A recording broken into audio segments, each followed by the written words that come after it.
Hey YouTube, this is the Dutch Sandwich. I'm going to be reviewing my Emotiva Mini A-100.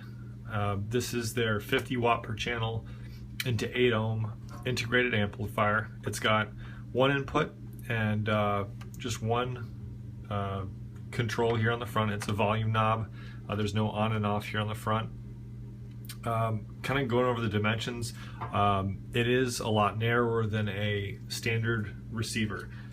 Most receivers are around 17 inches wide, and you can see this one is far narrower. It's a little bit over 8, so roughly half the width of a standard receiver. You will notice when you pick it up, it feels extremely solid. You'll see other reviewers online or other videos that will talk about the weight of this unit. It is surprisingly heavy. I will take the top off. I took the screws off the sides because I wanted to show you the inside of it. This slides off pretty easily. You can see there's a really large toroidal, I think that's the toroidal power supply right there. The audio quality caps are right there, and then there's a huge heat sink here in the back with a fan. And I've never actually had the fan turn on me. I've pushed this amp fairly hard. I've had the volume knob up around 12 o'clock, 1 o'clock maybe sometimes, and no, it's never come on once. So I'd imagine you'd have to push it pretty hard to actually have that go on, or be in a pretty hot environment. But I've had this amp for probably 2 years, paid about $180 for it. You can expect to pay probably around $150 if you're going to buy it used, and it's currently on sale on their website for $190. So if you're in the market for something like this, around 50 watts per channel, you're probably going to be looking at something like this, or the Onkyo TX8020, which the Audiophiliac reviewed, and he said that the Emotiva did sound a touch better. It had a little bit more defined bass than the Onkyo did, but if you're going to be doing records or vinyl and have a lot of different inputs that you're going to be using, the Onkyo may be the better bet, simply because you have more input selection. There's a phono input, so you don't have to buy a phono preamp like you would for this amplifier. And the downside of that Onkyo would be that it is wider, bigger, same power, but if looks or space are kind of, you have special considerations for both of those two things. I would say that the Emotiva, is still, I think, better looking, and it definitely takes up less space. So could be used in a desktop setting, could be used in a bedroom setup, pretty much anywhere. I had it set up in a bedroom system with a pair of the previous version Bowers & Wilkins 685 bookshelf speakers. It sounded great.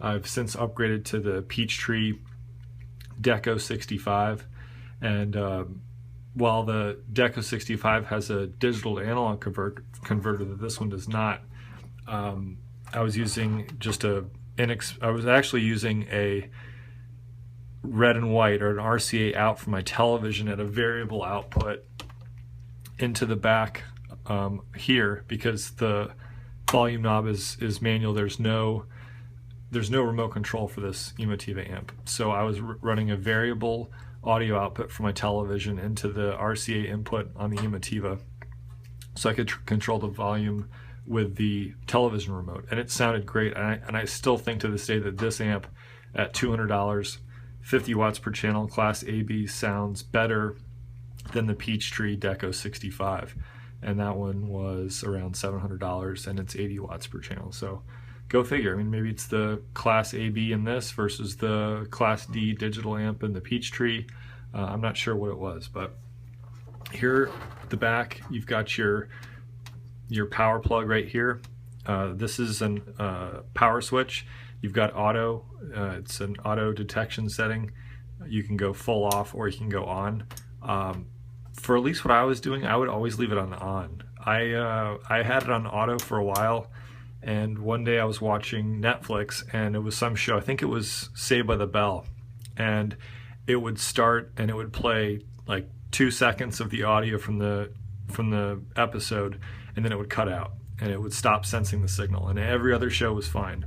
So I don't know what it was, and then once I decided to try keeping it on, it never had a problem again. So keep that in mind if you have this and you run into that problem.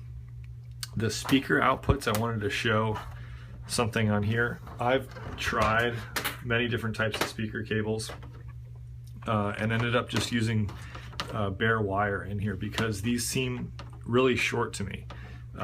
These are just standard Sewell banana plugs. You can get them on Amazon. This is just generic RCA 16 gauge cable. You can get it on Amazon, and they really have an extremely hard time of going into these speaker holes. I honestly don't know why they're so small. They fit perfectly fine into my Peachtree Deco 65. I've got a Sony 5800 ES. I've got a NAD 356 BEE. I've got all kinds of different amplifiers, and these work great. And so it's really strange. Maybe I got a weird unit or whatever, but so what I've had to do is just use kind of the bare wire down into the opening. So I guess that's kind of a knock, and maybe it was an anomaly in this one, and it's just they weren't machined correctly, but that's just kind of how it is.